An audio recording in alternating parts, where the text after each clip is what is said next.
gabay sa buhay natin, para maunawaan ang mundo'y ating daigdig. Pagkakaiba-iba, yakapin at respetuhin, sa kultura, sa lipunan tayo'y magkakaisa-isari.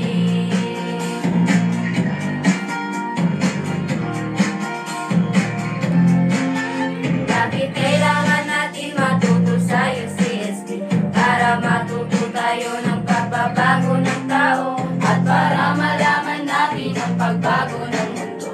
Simulan natin ang pag-aaral sa kultura. Ang kultura ay kublig, lalo kung saan-saan. Ito ay kinabibilangan ng kaalaman, paniniwala, sining, moralidad, batas, gawi at iba pang kapabilidad at kaugalian. Sa politika ay ang tanong ay malinaw, sino ba ang tapat na lingkod ng bayan? Ito ang UCSB, gabay sa buhay natin, para maunawaan ang mundo'y ating daigdig. Pagkakaiba-iba, yakapin at respetuhin, sa kultura, sa lipunan tayo'y magkakaisa-isari.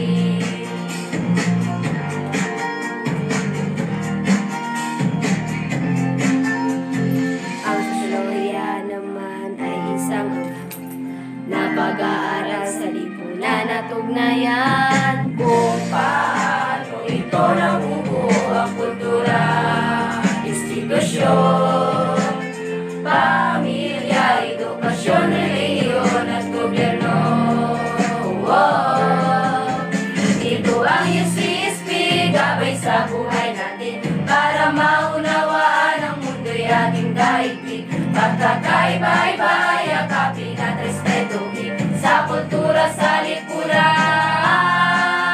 Ito ang UCSB, gabay sa buhay natin, para maunawaan ang mundo'y ating daigdig. Pagkakaiba-iba, yakapin at respetuhin, sa kultura, sa lipunan tayo'y magkakaisa-isari. Sa kultura, sa lipunan tayo'y magkakaisa-isari. Sa kultura,